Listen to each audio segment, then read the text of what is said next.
রাসূল সাল্লাল্লাহু আলাইহি ওয়াসাল্লাম বলেন, একজন মা তার সন্তানের উপর যতটা দয়ালু, আল্লাহ তার বান্দার উপর তার চেয়েও অনেক বেশি দয়ালু। সহিহ বুখারী 5999।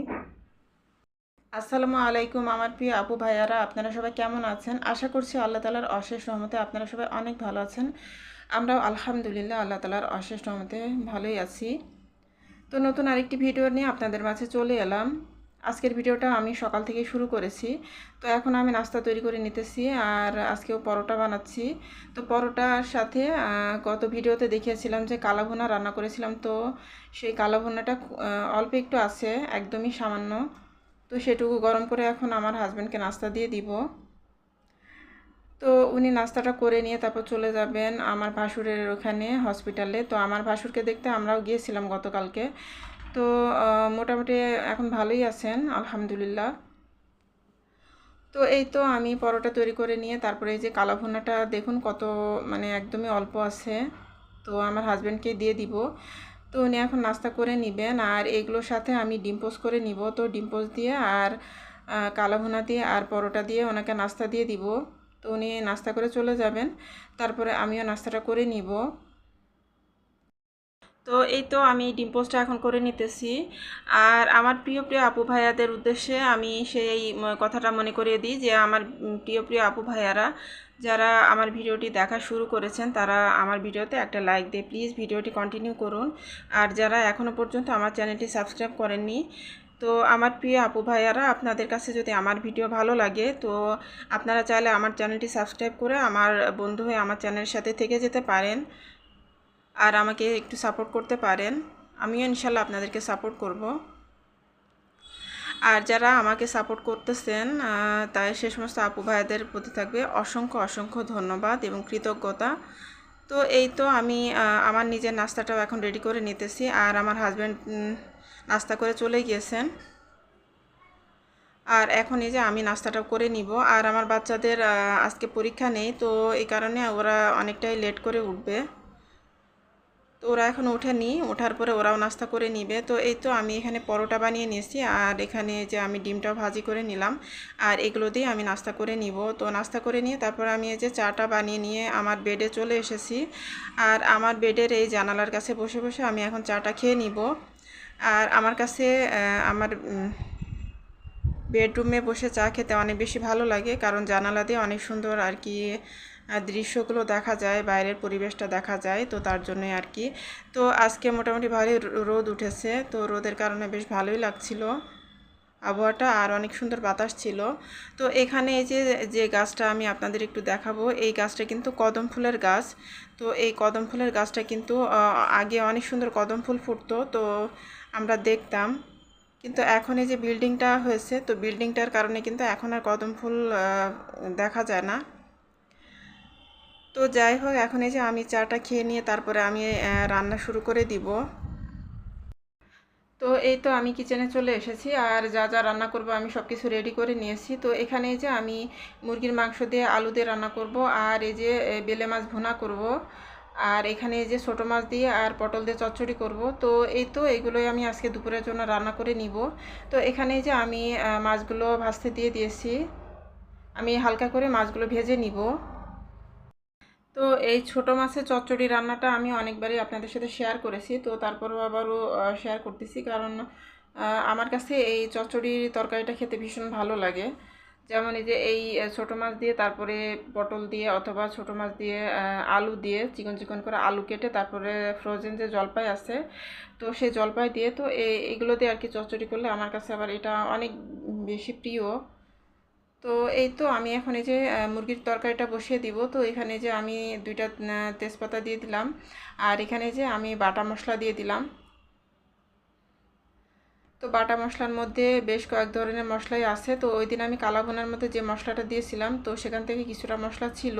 তো সেই মশলাটাই আমি এখন এই যে চিকেন রান্নার মধ্যে দিয়ে দিলাম, আর এখানে যে অন্যান্য যে মশলা আছে সব কিছু দিয়ে দিলাম। আর এখন এই যে আমি জিরার গুঁড়াটা দিয়ে দিতেছি। তো এই তো আমি এখন মশলাটা খুব ভালোভাবে কষিয়ে নিব, নিয়ে তারপরে আমি চিকেনগুলো দিয়ে দিব। তো চিকেন তো বাচ্চাদের জন্য রাখতেই হয়, আর চিকেন দিয়ে আলু দিয়ে আজকে রান্না করব। আর আমার হাজব্যান্ডের জন্য বেলে মাছটা ভুনা করব। তো একদমই আর কি বেশি করে পেঁয়াজ দিয়ে দো পেঁয়াজও করে নিব। তো যেহেতু আর কি আমার হাজব্যান্ডই বেশি পছন্দ করেন এ ধরনের ছোটো মাছ, তো তার জন্য আর কি ওনার জন্য আলাদা করে একটু বেলে মাছ ভুনা করে দিব। আর আমি যেহেতু পছন্দ করি চচ্চড়ি, তো আমার জন্য চচ্চড়ি করে নিতেছি, আর বাচ্চাদের জন্য চিকেন। তো এই তো এভাবে আর কি আলাদা আলাদা করে এক একজনের পছন্দ অনুযায়ী রান্না করে নিব। তো এখন আমি চিকেনগুলো সব দিয়ে দিলাম, দিয়ে তারপরে খুব ভালোভাবে নাড়াচাড়া করে মশলার সাথে মিশিয়ে আমি খুব ভালোভাবে কষিয়ে নিব। তো চিকেনগুলো কষিয়ে নিতে নিতে আপনাদের সাথে কিছু কথা শেয়ার করে নিই। মানুষের সাথে কথা বলার সময় মানুষের মনে কষ্ট দিয়ে কথা বলাটা কতটুকু যুক্তিসঙ্গত আপনারাই প্লিজ বলবেন। আসলে মানুষের সাথে কথা বলার সময় অনেকে আছে যে আঘাত করে কথা বলে বা মানুষের মনে কষ্ট দিয়ে কথা বলে, তারপরে যে কোনো পরিস্থিতিতে অন্যকে আর কি কথা শুনিয়ে দেয়। অনেকের মধ্যে আছে যে সহনশীলতা বা ধৈর্যশীলতা অনেক কম থাকে, তো যে কোনো পরিস্থিতিতে দেখা যায় যে তারা মানুষের মুখের উপরে অনেক কথা শুনিয়ে দেয়, আর এতে করে মনে করে যে তারা জয়ী হয়ে যায়, তারা জিতে গেল। কিন্তু আসলে কি ব্যাপারটা সেরকম? মানুষের মুখের উপরে কথা শুনিয়ে দেওয়াটা এটা খুবই সহজ কাজ। আর কেউ কেউ কটু কথা বললে সে কথাটা হজম করে তার প্রেক্ষিতে খুব সুন্দর করে একটা কথার জবাব দেওয়া, এটা কিন্তু খুব কঠিন কাজ। কেউ আপনাকে কটু কথা বললো, আঘাত করলো, আপনি ধৈর্য ধরে সেই আঘাতটাকে হজম করে তার বিনিময়ে তাকে সুন্দর কথা উপহার দিলেন আর হাসি মুখে তার কথা জবাব দিলেন। এই কাজটা কিন্তু অনেক বেশি কঠিন এবং অনেক বেশি ধৈর্যের বিষয়। আর এই ধৈর্য যদি আপনি ধরতে পারেন তাহলেই কিন্তু আপনার জন্য আল্লাহর জান্নাত থাকবে। আর আপনি যদি মানুষের মুখের উপরে কথা শুনিয়ে দেন, মানুষকে কষ্ট দিয়ে কথা বলেন, সেটা কিন্তু মোটেও কোনো বীরত্বের কোনো গর্বের বিষয় না। আপনি যদি একজন মানুষের মনে কিছুটা হলেও সুখ দিতে পারেন বা একটু আনন্দ দিতে পারেন, তবে সেটাই কিন্তু আপনার জীবনের সার্থকতা। আপনি যদি মানুষের মনে কষ্ট দেন, সেটা কিন্তু কখনোই কোনো সার্থকতার বিষয় না। আর সুন্দর আচরণ আর উত্তম আচরণ, উত্তম চরিত্র, উত্তম ব্যবহার, এগুলোর জন্যই কিন্তু এই আমলের কারণে কিন্তু মিজানের পাল্লায় তার আমলনামা সবথেকে বেশি ভারী হবে। তো উত্তম আচরণের সুন্দর ব্যবহারের গুরুত্ব কিন্তু অপরিসীম। আর কিয়ামতের দিন যখন আমাদের ওজন নেকিগুলো যখন মিজানের পাল্লায় ওজন করা হবে, তখন কিন্তু সবথেকে ভারী হবে উত্তম আচরণের এই আমলটা, সবথেকে বেশি ভারী হবে। নামাজ, রোজা, দান, সাদাকা এগুলো কিন্তু ভারী হবে না। সবথেকে বেশি ভারী হবে উত্তম আচরণ। এই আমলটা কিন্তু সবথেকে মিজানের পাল্লায় বেশি ভারী হবে। তো আমাদের তার জন্য উচিত যে কারোর সাথে কথা বলার সময় অন্তত এতটুকু মাথায় রাখা যে সেজন্য কোনো আমার কোনো কথার মাধ্যমে সেজন্য কষ্ট না পায়, এভাবে কথা বলা। তো এই তো আমি কথা বলতে বলতে আমার রান্নাটা শেষ করে ফেলেছি। তো এখানে যে মুরগির মাংস দিয়ে আলু দিয়ে ঝোল করে নিয়েছি, আর নামানোর আগ দিয়ে আমি একটু গরম মশলার গুঁড়া দিয়ে দিয়েছি। আর এখানে এই যে ছোটো মাছের চচ্চড়ি, জলপাই দিয়ে, ফ্রোজেন জলপাই দিয়ে ছোটো মাছের চচ্চড়িটা করে নিয়েছি।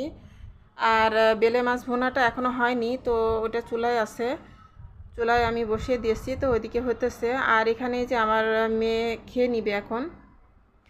তো যেহেতু চিকেন রান্না হয়ে গেছে আর ডালটাও আছে, তো এগুলো দিয়ে আমার মেয়ে এখন খেয়ে নিবে, ওর যেহেতু ক্ষুধা লেগে গেছে। তো এই তো আমার মেয়ে প্লেটে ভাত তুলে নিতেছে, নিয়ে এখন খেয়ে নিবে। আর আমি এই ফাঁকে একটু আম খেয়ে নিলাম। আমার রান্না করতে করতে অনেক বেশি গরম লেগে গেছিলো, তো আমি ফ্রিজ থেকে আম বের করে নিয়ে আমটা খেয়ে নিলাম।